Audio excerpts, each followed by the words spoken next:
Hey there! Do you want to return to WoW and don't know where to start? Or maybe you are a new player and realized WoW is a much bigger game than you initially thought. This is the last and only video you have to watch if you want to understand what raids are. Why is it called Mythic Plus? Do I do math in WoW now? And who even is Lady Xal'atath and her famous toes? So what do you actually do in WoW? The game looks cool and all of these mechanics are happening all over the place, but what do you do even? The first thing is, of course, to pick a character from all of these options. Like, there's so many of them. Which ones are the best even? Is Dwarf my character? Or am I a rat? Over the years, World of Warcraft has accumulated a lot of races and allied races, which are basically the same thing. Races have a story background meant to give you something interesting to associate with or relate to. Whichever one you pick in the end will be the same, since the main difference between the races are the classes available, which you can see at the bottom. The class is really what you want and are interested in, but if you find a race and class combination that you like, go for that one. And yes, there is no wrong or right option. Pick what you think is cool, because you will be spending the time playing it. It has to be something you want to dive into as your fantasy role-playing avatar. Once you have picked your race, class, and named your character, you hop into the game and level it up. Depending on whether you played WoW before or not, you might get an extra option as to where you want to go for your leveling experience. But either way, I recommend Exile's Reach. It's an expansion in Relative Zone that introduces you to the basic mechanics of WoW and gives you a general story that any race and class can associate with, unless you are a hero class. Hero classes like Death Knight, Demon Hunter, and Evoker have unique stories that introduce them to the world, so there you won't have a choice on your starter zone. Past this, just let the game guide you and pick what you think is cool. There's only one first-time experience for WoW, and as a veteran WoW player, I envy that you get to experience it for the first time when I cannot do it anymore. You keep leveling, discovering stories, characters, and the world in general. You can and maybe should level multiple classes just so you can experience what the game has to offer, since you never know when you find a class you never thought of before that you like and completely changes how you see and play the game.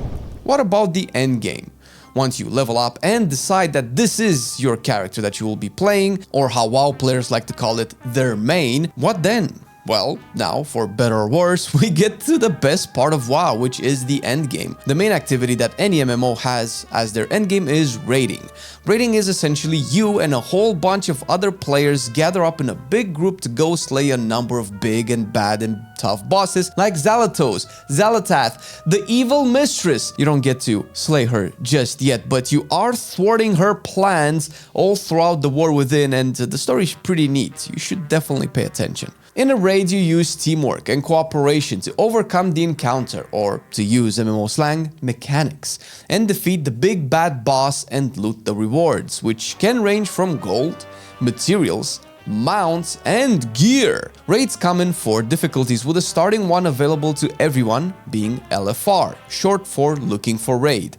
This difficulty can be accessed by you from the game menu, and you queue up with other players to fight the easiest version of the raid. This is also the fastest way to clear the raid with the least amount of hassle, but the rewards are also similarly not the best in the game yet. After this, you have the normal difficulty of the raid, for which you cannot simply queue up to do. You can, however, use the looking for group tool in the game to find someone looking for players for their raid, or make your own group and add people to it, so you can raid as well.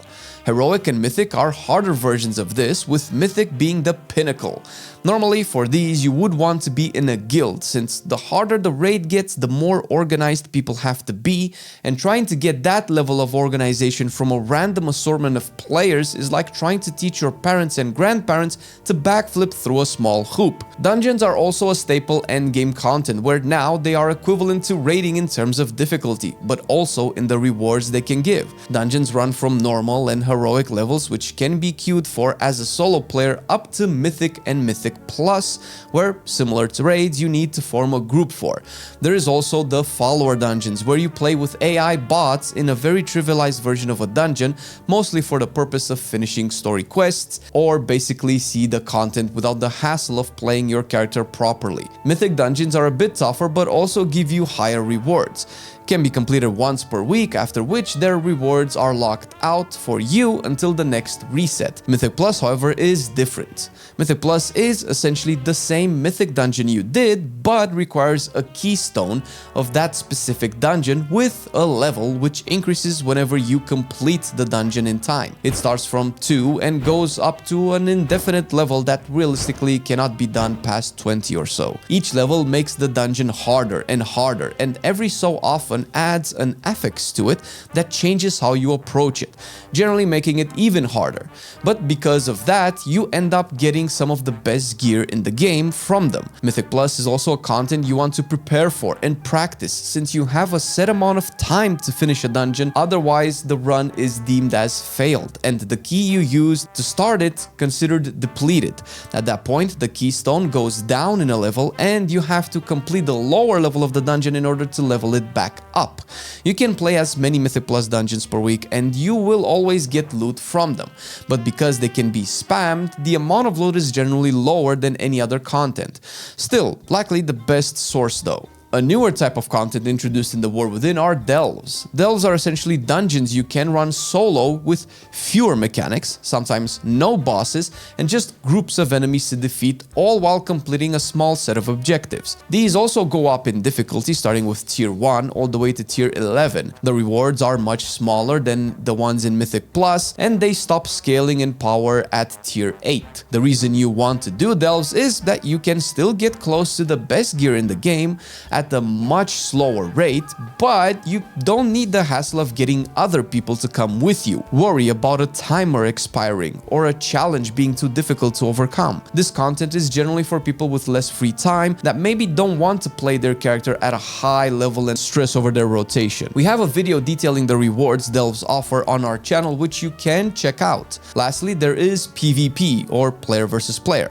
This is not something we specialize in anymore to go too much in detail for, but the main activities of PvP are arenas, which are basically what they sound like, an arena zone where you and a few other party members duke it out against another party of players. You can play battlegrounds as well, a similar content but with objectives on a much larger scale and honestly more fun, or simply play solo shuffle, where you queue up as a solo player for arenas. Now that you know what you actually get to do in WoW, I can tell you a bit more about your class and what you should actually play. You will hear all the time one of two things. Either it is to play this one specific class that is the best, or to play what you like. Because the endgame is competitive by nature and rewards are driven by performance, playing something that does well makes a lot of sense. The thing is, the devs are doing a pretty good job at keeping everything balanced, where at worst, everybody can do any content they like, and at best, there will be competitive classes giving people more options on what they can play at the high level. The idea behind playing what you like is that first and foremost, this is a video game,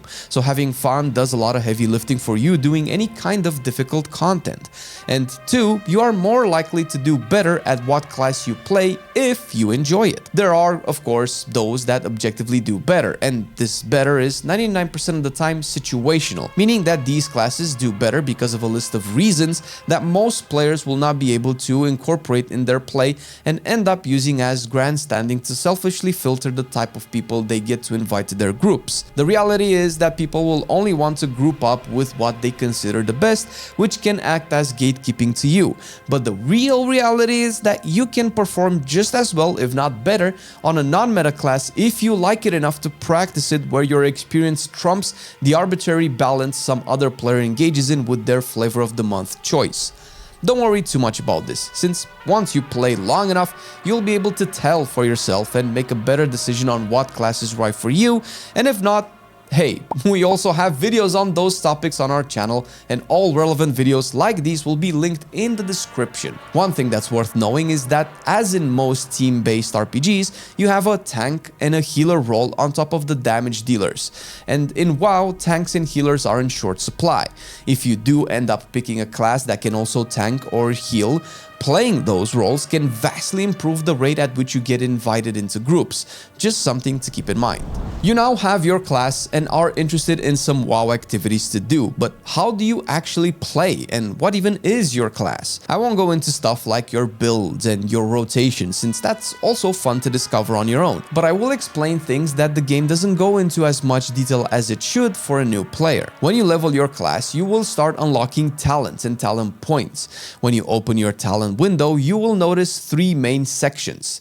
Don't worry, I'll make it super easy for you. First, on the left, you have your class talents. These are talents that your entire class benefits from, regardless of your desired specialization, which you probably took by now. The right side is obviously your selected specialization talent tree. Both of these act as actual augments to your character progression, but also your core spells and abilities. While the last third section in the middle is the hero talent section that gets unlocked once you reach level 71 in the new expansion, and that's fairly straightforward, which implies almost no choice on your part. Don't worry about it. By putting in points, you aren't just adding more stuff to your character, you are also adding basic stuff to it, like spells to use, defensive abilities, and crowd control abilities, most of which are core to your character, which is why these talent trees look like they won't let you skip certain nodes. That's because those are essential for your character to function. You can pick and choose what sounds cool, and the more you play the game, the more you will realize which ones are good for you in what situation. To perfectly build your character, there are guides and helps from other people, but that is something you should worry about once you reach the very end of World of Warcraft. In most cases, about 50 to 90% of the talents you pick, depending on the class, will remain the same since they include your core class systems. If you are just coming back into WoW, you may have noticed that gearing probably changed since last you played, which applies to new players as well. Although during the leveling process, items are pretty intuitive and you just equip the one with the most amount of stats or item level, once you get to max level and start doing endgame content, things will be different. So let me explain what this all is. When an item drops, it will drop at a certain item level that can be upgraded using some currencies I will go over in a second. The amount of times it can be upgraded and the item levels it can be upgraded to will change based on what type of item that is. You can have the same sword drops from normal raid, heroic or mythic, and every time it will be of different type, even if the sword is essentially the same. Yeah, I know. So if the sword drops on normal difficulty, it will be of champion type that can be upgraded all the way to 658 item level. If it drops from heroic raid, it can go to 665 and so on, with its stats increasing proportionally to its item level. If you play the game normally, you will naturally loot the items your character needs and you will organically be able to upgrade the item if you keep playing. You don't need to stress too much about it. And to upgrade it, you need Valor Stones and Crests. Valor Stones can be found in almost every activity in the game, from quests to events to dungeons and raid loots and so on. Crests come in different types and each upgrade a different type of item. Crests will drop alongside your items and most of the time they will be the exact crests you need to upgrade the item you just looted. To summarize this and hopefully get you to understand it a little bit better, I'll explain this using a table I made. If you loot a raid boss, a champion item can drop that can have its item level range in this column right here. You'll also loot carved crests and valor stones you can use to upgrade it. However, you'll only be able to use carved crests to take it halfway to its upgrade track or to 4 out of 8. Past this, you'll need to use runed crests, which are the next level of crests that drop from the last boss of the raid or the next raid difficulty, which is heroic. This goes the same for all upgradable items. Once their item levels start to overlap, the lower type item will require the higher type crest that drops from where the higher type item also comes from. I'm just hearing this while I say it out loud. It gets easier, don't worry. This is needlessly convoluted, But to you, it just means that once you have enough strong gear, you need to push tougher content that will first make it able for you to make your current gear stronger and then eventually give you better items to replace them with. Mythic Plus dungeons follow a similar route where every few levels that gear that drops is better and from a higher type, with crests also getting better as you clear tougher dungeons. And lastly, some of you may know about the vault, some may not. There is this weekly big treasure vault that at the start of the reset week will give you a free item based on the type of endgame content you completed the previous week. It has 9 boxes or slots that each can be an item if you cleared the right amount of the respective content, whether it is the number of raid bosses, dungeons completed, or world activities, which are usually delves. You can only choose one though, but the more you do, the larger the pool of options is, which will limit the chances of you having a bad item you don't need and nothing else to choose from. What you want to know here is that if you clear heroic level raid bosses, the items that drop are going to be heroic level, but for Mythic Plus, the items will generally be a bit better, where if you do a series of plus 10 level Mythic dungeons, in those dungeons you would normally only loot hero track items, but when you open the vault, the rewards would be myth track items, the very best in the game, that otherwise you would have to clear a mythic raid for. This is the only way to get myth level items as someone that only does dungeons. Delves at tier 8 only drop champion level gear and never goes any higher than that. But in their equivalent vault slots, you will choose between hero level items. Yes, it's a lot. But hopefully this helped paint a better picture, and if you can get past this, not only will you understand gearing as it gets better with time, but you will find it actually pretty fun. I mentioned the vault can reward you for doing events, which are activities that happen in the open world. Open world activities range from the actual stories and quests you do to completing fun little challenges and games that reward you with some weaker crests and valor stones, but also weaker items. This is a super chill and casual way to play and can be fun for certain players. Here you can also do activities for your factions, which have "how much do I like you" type reputations called renown. Basically, the more you do for the factions in the new expansion or the goblin cartels, the more this renown levels goes up and give you all sorts of rewards from currencies, items, mounts, and cosmetics. In the open world, you can also mount up normally or engage in one of the 2 dynamic mounting systems. Skyriding takes your flying mounts to a new level where you can crank up the speed and soar like a rocket, while Drive is new to this patch and turns ground mounting into Need for Speed. These come with respective races and game modes you will discover as you play the expansion. All of these can be seen on your map when you open it up, where you can simply go to the marker, talk to the NPC, and do what they ask you for specific rewards. Last but not least, professions or jobs, or yes, your 9 to 5 will continue in the game as well. There are multiple professions I will let you discover on your own, but what you need to know is 2 things. One is that you can use professions to craft very good items that would otherwise take a long time to farm in raids or dungeons, with a catch. To craft one of these items, you need the obligatory materials you'll find in the world, but also 2 specific things that come in limited supply. The first is the crests we mentioned before. With enough of them, you can go to this enchanting vendor and exchange them for an enchanted crest. The better the crest, the better the end crafted item will be. The second material is a spark. These sparks are capped at 1 every 2 weeks normally, so you cannot farm them infinitely.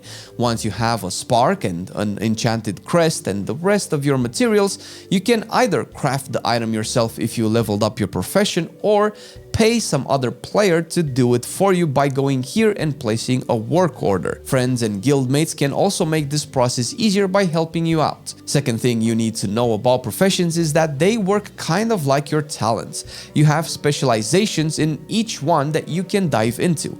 An easy profession to understand is blacksmithing. You can specialize in swords, axes, armors, and such. To do this, you spend knowledge points that you acquire from doing quests, looting treasures out in the world, and crafting new recipes. There's a lot to talk about this as well, but the video is so long, I actually have grandkids now.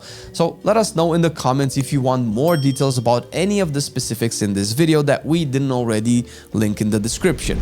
One thing we avoided is add-ons as well, since for new players, this would be a bit too much. But if you want to dive into the world of add-ons that are meant to make your gameplay even better, then check our video on it right here. We go into a few we think will improve your experience and help you get started in the new season.